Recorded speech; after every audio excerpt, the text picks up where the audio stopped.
ہرگز نہیں۔ تو پھر قرآن نے ان پرانی قوموں کے قصوں کو اور جنات کی زندگی کو، شیاطین کی زندگی کو اور باقاعدہ طور پر ہمارے اوپر شیطان کے مسلط کرنے کو کیوں ڈسکس کیا؟ صرف اور صرف اس لیے میرے بھائی آپ اپنے سینے کو چوڑا کریں۔ اسلام بڑی وساطت رکھتا ہے۔ اسلام نے تو غیر مسلموں کو بھی حقوق رکھے ہیں، اسلام نے تو جنگ کے بھی حقوق رکھے ہیں۔ تو ہر چیز میں اسلام میں گنجائش ہے، اسلام اپنے اندر وساطت رکھتا ہے۔ اسلام کوئی چھوٹا سا دین نہیں ہے، اور نہ ہی اسلام میں یہ چیز ہے کہ کسی چیز کا آپ ذکر کریں گے صرف محض اس لیے کہ جس سے آپ اس کی حقیقت کو ایکسپوز کرنا چاہتے ہوں، اس کی حقیقت کو بیان کرنا چاہتے ہوں۔ تو میرے خیال میں اسلام نے اس سے کوئی منع نہیں کیا۔ احادیث پاک میں اللہ رب العزت نے جادو کو، سحر کو باقاعدہ طور پر ڈسکس کیا، اور اس کی بہت ساری ہمیں شکلیں ملتی ہیں، بہت ساری احادیث کا ذخیرہ ہمارے پاس پڑا ہے، جس میں ہم واضح طور پر یہ دیکھ سکتے ہیں کہ جس میں اللہ رب العزت کے حبیب نے آقا، ہمارے اور آپ کے آقا مولا حضرت محمد مصطفیٰ صلی اللہ علیہ وسلم نے جادو کے متعلق تفصیل سے بات کی۔ تو کیا جادو کے متعلق بات کرنا یہ جرم ہے، یا کیا ہمارا اسلام اس چیز کی اجازت نہیں دیتا کہ ہم جادو کو بطور اس لیے ڈسکس کریں تاکہ لوگ اس کی پیچیدگیوں سے بچ سکیں اور خود کو بچا سکیں؟ بخاری شریف کی احادیث پاک ہے، میں نے کچھ قرآن کے حوالے دیا، کچھ احادیث پاک کے دے رہا ہوں، مزید پھر قرآن کے حوالے آپ کے سامنے پیش کروں گا۔ بخاری شریف میں ایک احادیث پاک ہے جس میں حضور کریم صلی اللہ علیہ وسلم پر جو جادو ہوا اس کو ڈسکس کیا گیا۔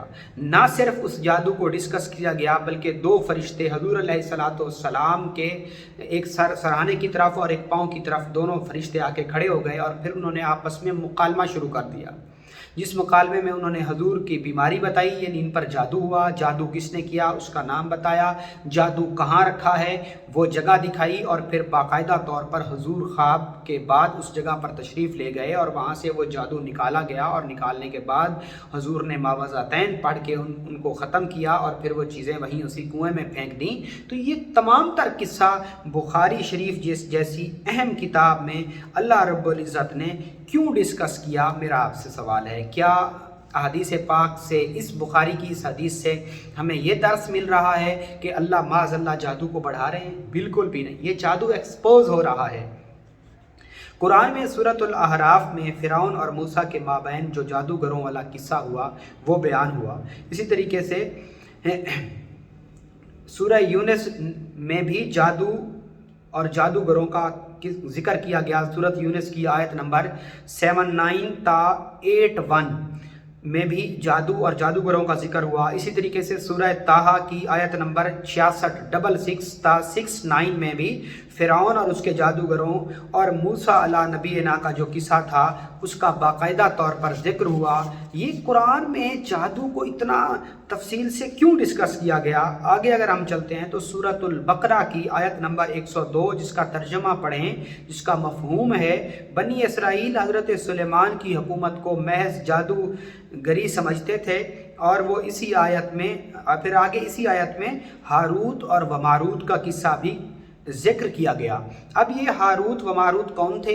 یہ دو فرشتے تھے، اور جنہوں نے زمین پر آ کر باقاعدہ طور پر یہ آزمائش کے لیے اتارے گئے، اور انہوں نے روئے زمین پر آ کر باقاعدہ طور پر لوگوں کو جادو سکھایا۔ یہ یہودیوں کو جادو سکھایا کرتے تھے اور ساتھ منع بھی کرتے تھے کہ ہم تو صرف آزمائش کے لیے اتارے گئے ہیں، آپ اس علم کو نہ سیکھیں، یہ جادو ہے اور اس سے اللہ نے ناپسند کیا ہے، بلکہ اس سے صریحاً شرعاً اس سے سختی سے اس سے منع کیا گیا ہے۔ قرآن نے بھی جادو کو ایک شیطانی علم قرار دیا ہے، اور اس کے باوجود بھی قرآن نے جادو کو ڈسکس کیا ہے۔ اب کچھ لوگ ایسے ہیں جو جادو کو اس طرح مانتے ہیں کہ وہ بعض اسرائیلی روایات کو بیان کر کے جادو کو بہت زیادہ بڑھا دیتے ہیں، حالانکہ ان احادیث کی، ان روایات کی کوئی افادیت یا ویلیو نہیں ہے۔ اور ہمارے ہاں کچھ لوگ ایسے ہیں جو جادو کو بالکل اس کا سرے سے انکار کر دیتے ہیں۔ تو دو طرح کے ہمارے معاشرے میں لوگ ہیں۔ ایک ایسے لوگ جو جادو کو بہت زیادہ بڑھا کے رکھتے ہیں کہ کہیں وہ معاذاللہ اللہ کو بھی نیچے کر جاتے ہیں اور جادو کو اوپر لے جاتے ہیں، اور کچھ ایسے لوگ ہیں جو جادو کی مخالفت میں اس قدر آگے بڑھ جاتے ہیں کہ بالکل بھی وہ جادو کا سرے سے انکار کر دیتے ہیں۔ قرآن میں ہاروت و ماروت کا قصہ بڑی تفصیل سے بیان ہوا۔ بنی اسرائیل کے جادوگروں کو قرآن نے بڑا طویل ڈسکس کیا۔ اسی طریقے سے حضرت موسیٰ کے دور میں جادوگروں کا جو مقابلہ ہوا وہ سانپ اور رسیوں والا پورا قصہ قرآن نے بیان کیا۔ یقین کریں پورا قصہ قرآن نے بیان کیا، آپ جا کے ٹرانسلیشن کر لیں، جیسے جیسے جادوگر آئے، جیسے انہوں نے سیر تخیل کیا، جو اندرجال نظر بندی کا جو جادو انہوں نے کیا، وہ رسیاں ٹکڑے ٹکڑے کر کے پھینکیں، تو اس کی بعض مختلف روایات ہیں کہ ایک روایت میں اتنے تھے، ایک روایت میں اتنے، اور بعض میں اتنے، اور جو سب سے طویل بڑی روایت ہے وہ 70,000 تھے وہ۔ اب کمی بیشی اللہ معاف فرمائے، تو اس باقاعدہ طور پر ذکر ہوا جادو کا، اور جادوگروں کا بھی، اور جادوگروں کے کرتب کا بھی ذکر قرآن میں ہوا۔ تو کیا قرآن جادو کو بڑھاوا دے رہا ہے؟ معاذ اللہ ہرگز نہیں۔ صرف آپ اس سے عبرت لیں، آپ اس سے سمجھیں، آپ بہتر طور پر جادو سے محفوظ ہو سکیں۔ اس لیے اگلی چیز میں آپ کو بتانا چاہتا ہوں وہ یہ کہ قرآن میں حضرت سلیمان کے زمانے میں ہاروت و ماروت کو زمین پر اتارا گیا، جو جادو سکھاتے تھے۔ قرآن میں جادو کے متعلق بتایا گیا کہ وہ جادو کے ذریعے میاں بیوی میں تفرقہ ڈالتے ہیں۔ وہ جادو کے ذریعے، یعنی یہ سیر تفریق کی قسم کو قرآن میں بیان کیا گیا، اور شیطان کو انسان کا کھلا دشمن قرار دیا ہمارے قرآن نے۔ اب آپ کو یہ جان کے حیرت ہوگی کہ ایک طرف سے ہمارا قرآن جادو کو شیطان کو کھلا ہمارا دشمن قرار دے رہا ہے قرآن، اور پھر قرآن نے شیطان کو ڈسکس بھی کیا۔ تو کیا کسی چیز کو باعث عبرت، کسی چیز کو باعث ایکسپوز، تاکہ ہم اس سے بہتر طور پر بچ سکیں، ہم اس کے شر سے بچ سکیں، ہم اس کے نحس اثرات سے بچ سکیں، کیا جادو کو اس مقصد کے لیے ڈسکس کرنا، کیا یہ ایک بری علامت سمجھا جائے گا؟ ہرگز نہیں۔ آپ قرآن کے متعلق کریں اور اپنے مطالعے کو وسیع کریں۔ صحیح بخاری کی حدیث نمبر 2276 ہے، جس کے مطابق یہ ہے کہ سورہ فاتحہ کا حضور کریم صلی اللہ علیہ وسلم وہ ایک پورا قصہ کہ ایک خلیفہ نے دم کیا اور باقاعدہ طور پر دم کا معاوضہ بھی لیا۔ تو یہاں پر ایک چیز میں آپ کو اور بھی بتاتا چلوں کہ شریعت کی نظر میں روحانیت کا جو علاج و معالجہ یا رقیہ کا جو معاوضہ ہے وہ لینا جائز ہے، اس میں کوئی حرام نہیں ہے، اور وہ اس میں بخاری میں بڑی تفصیل سے حدیث موجود ہے۔ اور جن لوگوں کا مطالعہ تھوڑا ہے ان سے میں یہی کہوں گا کہ جو تھوڑا علم ہے وہ خطرناک ثابت ہوتا ہے۔ اسی طریقے سے صحیح مسلم کی حدیث پاک ہے کہ تم میں سے اگر کوئی اپنے بھائی کو نفع پہنچا سکتا ہے تو ضرور پہنچائے۔ اب یہ دیکھیں، یہ حدیث نمبر ہے 5727 سے حدیث شروع ہو رہی ہیں، اور 5732 تک جو حدیث ہیں وہ اسی سے متعلق ہیں۔ اور باقاعدہ طور پر آپ کو یہ حیرانگی ہوگی یہ چیز جان کے کہ اللہ کے نبی کے سامنے صحیح مسلم کی ایک حدیث ہے کہ تم زمانہ جاہلیت کے دم مجھ پر پیش کرو، تم زمانہ جاہلیت کے دم مجھ پر پیش کرو، اگر ان میں شرک کا عنصر نہ ہوا تو تم ان کو آج بھی ویسے کر سکتے ہو جیسے کسی دور میں کیا کرتے تھے۔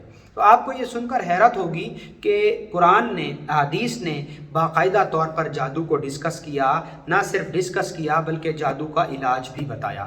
تو اگر کوئی شخص آپ کو جادو کے متعلق، سحر کے متعلق، سحر کی اقسام کے متعلق جادوگروں کے قصے بیان کرتا، قرآن میں بھی بیان ہوئے، وہ قرآن میں بھی بیان ہوئے، میں نے آپ کو اتنے حوالہ جات پیش کیے ہیں۔ میرا مقصد کسی پر تنقید کرنا نہیں میرے بھائی، میں آپ کو free of cost knowledge they رہا ہوں تاکہ آپ اپنا ایمان بچائیں۔ آپ کیا سمجھتے ہیں مسلمان تانترکوں کو ڈھونڈ رہے ہیں، بلیک میجک والوں کو ڈھونڈ رہے ہیں جن کے متعلق قرآن کہہ رہا ہے کہ یہ گمراہ ہیں، اور آپ کے مسلمان بھائی ان کو ڈھونڈ رہے ہیں، تو ان کا کیا بنے گا؟ آپ ان کے متعلق کیا کر رہے ہیں؟ کیا آپ کے متعلق نہیں پوچھا؟ آپ کو اس کے متعلق نہیں جواب دے؟ اللہ کے ہاں ہونا پڑے گا۔ تو صرف ایز اے نالج، نہ میں تانترک ہوں، نہ میں تنتر ودیا جانتا ہوں، میں کچھ نہیں جانتا، میں just far as a knowledge. اور پھر جو میں نے جادو کو ڈسکس کیا، جس طریقے سے میں نے جادو کو ڈسکس کیا، پھر آپ اس میں اینڈ پہ جا کے دیکھیں کہ میں اس کا ایز اے ریزلٹ کیا دے رہا ہوں، ہماری آڈینس اس سے کیا سبق لے رہی ہے۔ میں کسی بھی طریقے سے، مجھے کوئی ضرورت نہیں تھی اپنی صفائیاں پیش کرنے کی،